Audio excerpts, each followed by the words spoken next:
What up, YouTube? It's Logan. Welcome to the channel. Today we have Jordan Peterson. We're going to check out some of his best moments. And so ever since I've known this dude, ever since he came out, I've always listened to some of the stuff that, I get on my scroll and my feed. And a lot of what this guy says is true. A lot of what this guy says is, he has a way of articulating himself to the point where he can break it down in common sense terms, and I've really respected everything that he said so far, you know what I mean? So we're gonna check out his best comebacks today. Hope you like it. If you like this content, like, subscribe, get that bell notification going, man, and just show some love, show some support. And if you like this video and you wanna see more like this video, just give me a comment and comment down below what you would like to see, what you'd like to like for me to react to, and all that good stuff. So let's get into it. I want to go talk to Peterson. Peterson, do you have any comments on the Nazi presence at your protest? The presence of Nazis and white supremacists assaulting people at your protest. Do you have any comment on that? Yeah, I don't like Nazis. And I'm sure, I would hope that if I were... Simple enough. I don't like Nazis, man. Duh. You just step foot right into your own trap. A student of Dr. Peterson, that he would refer to me as she and wouldn't have a problem with that.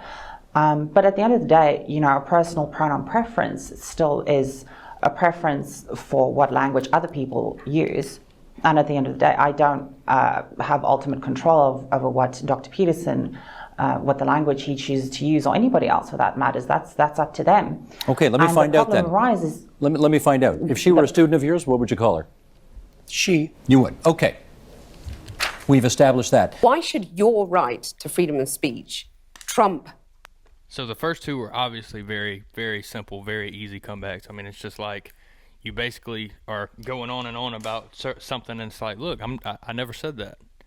That's the problem people have nowadays, is putting things in people's mouth like it's never been said. So why do you bring it up? Why do you even try to?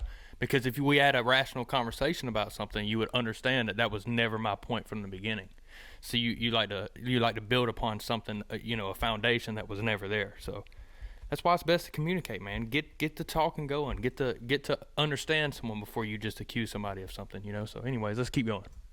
A trans person's right not to be offended. Because in order to be able to think, you have to risk being offensive.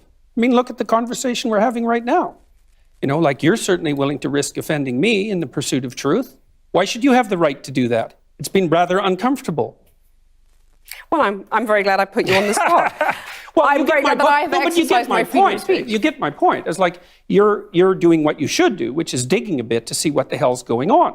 So and that is what you should do. But you're exercising your freedom of speech to certainly risk offending me. And that's fine. I think more power to you as far as I'm concerned. So you haven't sat there and... I'm just trying to work that out. Got her. Ha, gotcha. So I have seen this one. I think this is probably one of his most popular comebacks. I have seen this one. And it's great the way that he responds to it, because basically he's just saying, like, they're attacking him over and over and over. Like, why are you being, why this is offending someone, what you're saying? Like, why is it okay for you to offend somebody and it just be fine? What you're saying is fine. It resonates with people, and but basically he's saying that anytime that you have something to say, or you speak your truth or a truth that you feel, you always have that potential risk of offending someone. But you can't help that, though. Offensive speech isn't always true. Speech is sometimes offensive, and offensive speech isn't always true. But when you're telling the truth about something, or something that you feel passionate about, it doesn't matter if you agree with it anyways. Don't matter if that's what you want in your life. It doesn't matter. You have the choice to not listen to things that you don't want to be programmed to. But people want to take it and run and be offended by it, and that's fine. But I feel like if there's no kind of offensive speech going on, it just hurts your feelings because of the truth. Sometimes the truth hurts. Sometimes that's how it goes. Sometimes you have to just realize that, that's life. If I'm going to be able to speak what I believe to be true, I've got to risk offending someone. Not everyone on this earth is going to resonate with what I say. Not everyone lives the same way. Not everyone feels the same way. Different emotions, different feelings. So, you're going to always risk offending someone. So you can't bring up an argument and say, hey, you said this, and you offend this group of people. Why is that okay? Well, look what you're doing now. You know, what you're doing is it might be offending me. Why should you not be able to do that? Common sense, man. So yeah, I have seen that one. So let's go on. You have got me. You have got me. I'm trying to work that through in my head. And there's not a secular humanist organization or country on the planet that has ever produced as a good thing, an intentional good thing, rapists and murderers. So, well, that's highly debatable. That's highly debatable. Actually, I mean, one it's of the things absolutely true because there's never been a secular humanist government on the planet. I don't know. I think the Soviets were pretty secular. No, humanists. Then, I know with all due apologies, you do not know the first thing about what secular humanism is. You should read the Secular Humanist Manifestos, because what happened in Russia, in communist countries, was an institution of a religious-like structure centered around an individual and forced atheism, none of which is consistent with humanism. The great American philosopher Beyonce. You can tell that was all his audience that was clapping. Because I think he's probably wrong there, but we're not going to get into politics. I think he was wrong there, but said that it has been said that racism is so American that if you challenge racism, you look like you're challenging America.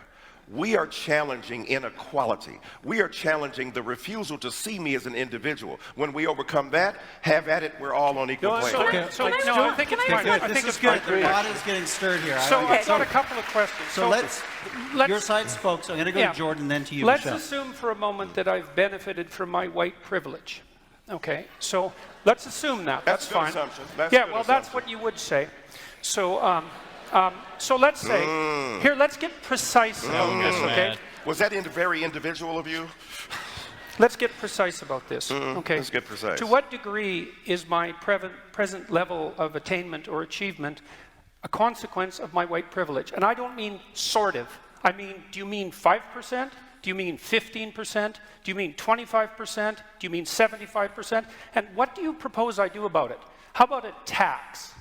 How about a tax that's like specialized for me so that I can account for my damn privilege, so that I can stop hearing about it?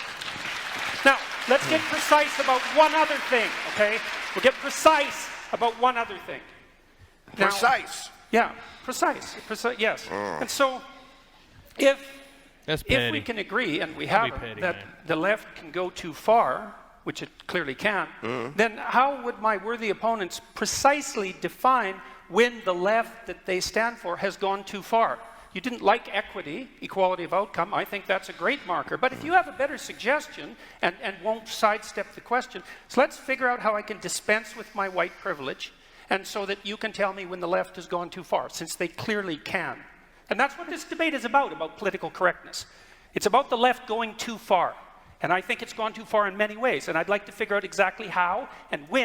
I understand what he's saying.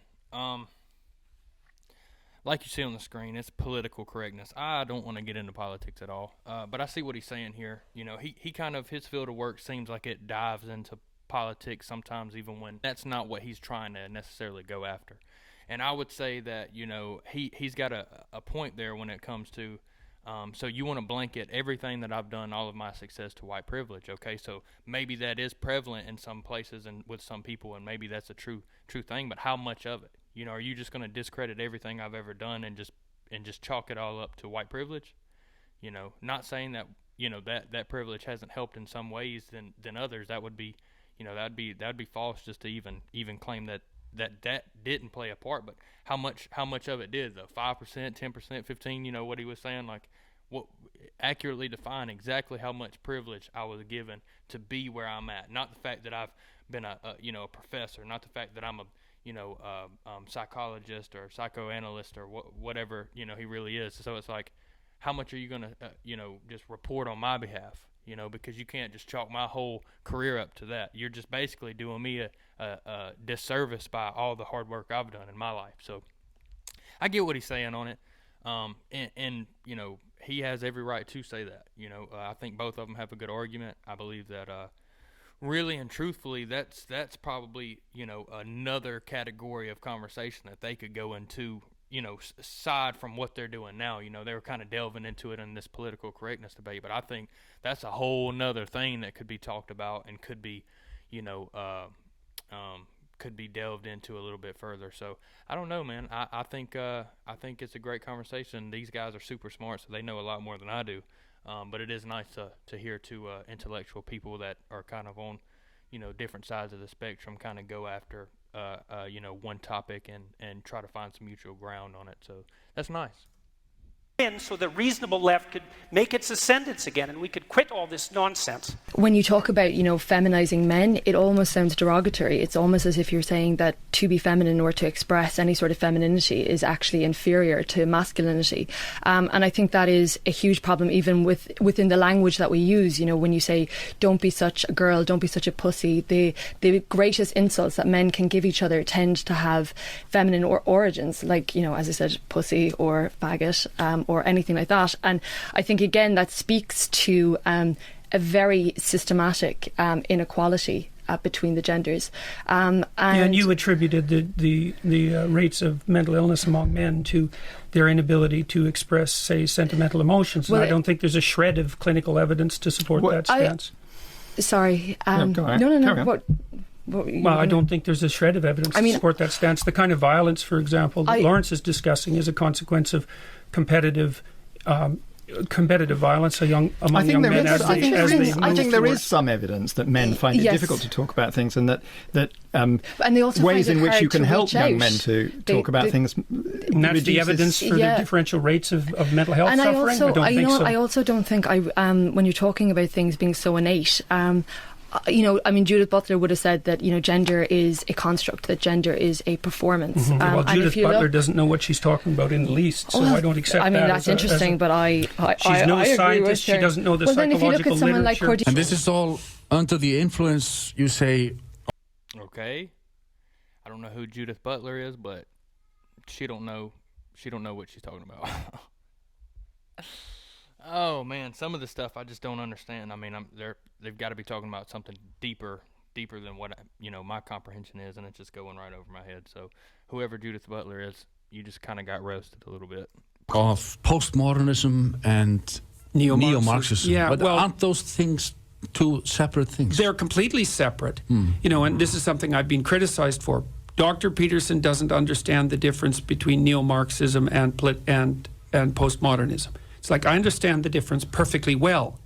It isn't me that's conflating them.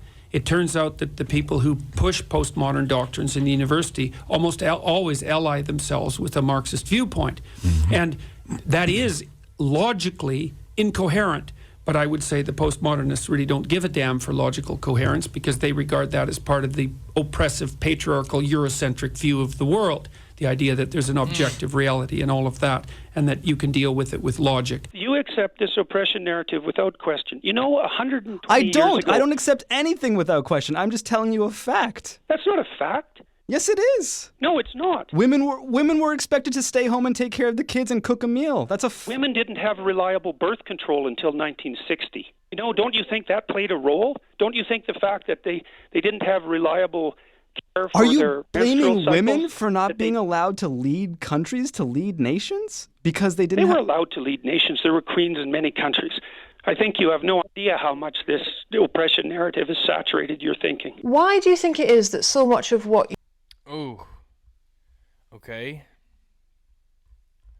We live in 2022, kind of going into 2023 now, so it's like that's something to be said. I believe our grandparents and their parents probably have a better understanding of what life was like at that point in time, rather than someone who's young like me in 2022. I mean, that's a hard one to say. Who really knows what the issue was there? You've got two different people on both sides of the spectrum here that's saying, one is specifically due to men, that it's all because of men that we are at this point, or we were at this point, and now we're finally getting these freedoms for, women.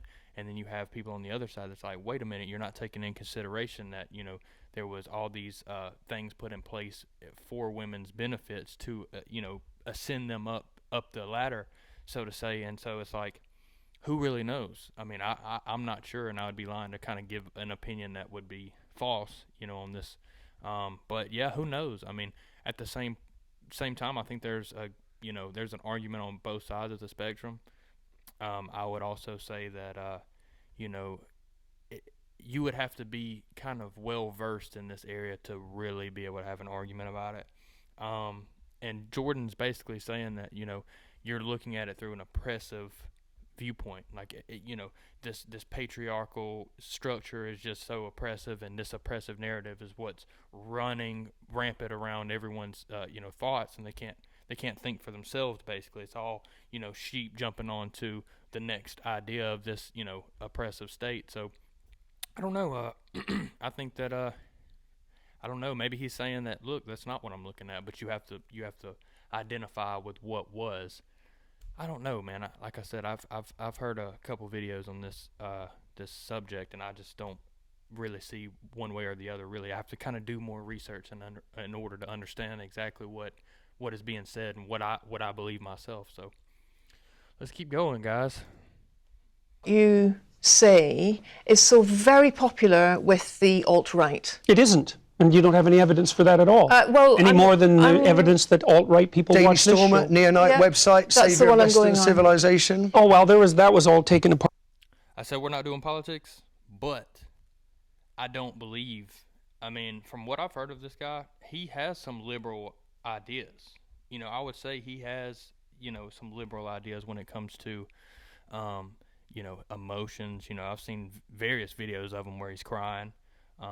Getting real emotional. I've seen a couple videos of him where he's having, more of a nuanced idea on certain topics. I can't give you one offhand, but just because he says some things that are true and have been true throughout time and has kind of this traditional structure to it doesn't mean that he's just, on the right or alt-right for you're just taking it all the way to the extreme. Hey, why do these people all the way on the extreme, identify with some of your beliefs and ideas? Well, it's like, I think that's really, you're cherry picking the situation and what he's really trying to do. But I don't know where he stands on the political front. I'm just saying that everything I've seen from him, he seems like he has some liberal ideas as well. And he does say some traditional things. I think he kind of treads the line a little bit, but I'm not sure, like I said. But I think that she's just cherry picking that situation. Part today by a number of Jewish publications, by the way, showing that, first of all, that was all satirical commentary on the part of the alt-right, directed at taking me down, for example. And there was an alt-right article yesterday published saying that I was a Jewish stooge and shill. So this is absolute nonsense, and I don't appeal primarily to the alt-right. There's no evidence for that at all. It's the proclivity of... I never said primarily, Jordan. What I'm interested in is why you think that you get the reaction that you do from the alt-right. Looking at the Kathy Newman documentary. What reaction? Interview. There's 10 million... Okay, so she's just basically saying, why do you get the reactions from this specific community rather than... Okay, that makes a little more sense. I mean... I don't really recall being, very hip to Jordan at this point in time, so I don't really know what they were saying about him. And I'm not a very political guy, honestly. I would rather not, get into that either which way. So, yeah, but I get more of what she's saying now. So there's kind of more of an argument there, but I'm curious to see what he says. People watched that and commented on it. I'm talking about what I saw, and I'm curious to know what your reaction was to the glee with which the alt-right seized upon. I don't accept should we deal with the death threats? I mean, she had, I think, a dozen. I don't accept the concept that it was the alt-right that was doing this. There were 10 million people who commented on that video, and about 95% of them commented negatively on Kathy Newman's behavior. Basically, everything that was being said was, oh, so what you're saying is, or trying to set him up in this verbal trap of so this is what you're saying, trying to allude to this is what you're saying. Let me take what you're saying and actually concoct it in a way that. Yeah, okay, yeah. A lot of the comments were just like, so what you're saying is, they were roasting her. So what you're saying is, yeah. Yeah, people seen that. That guy, I don't know how many millions of views, said something like 10 million comments or something like that. Yeah, people were basically roasting her on the way that she was conducting the interview. Because that's not, I mean, it's just, everyone's seen exactly what we're doing. Basically, everybody's seen what you was trying to do to him. You were trying to set him up in every corner. That's why what we just reacted to. He finally put it back to her and was like, "Look, you don't mind doing this to me, So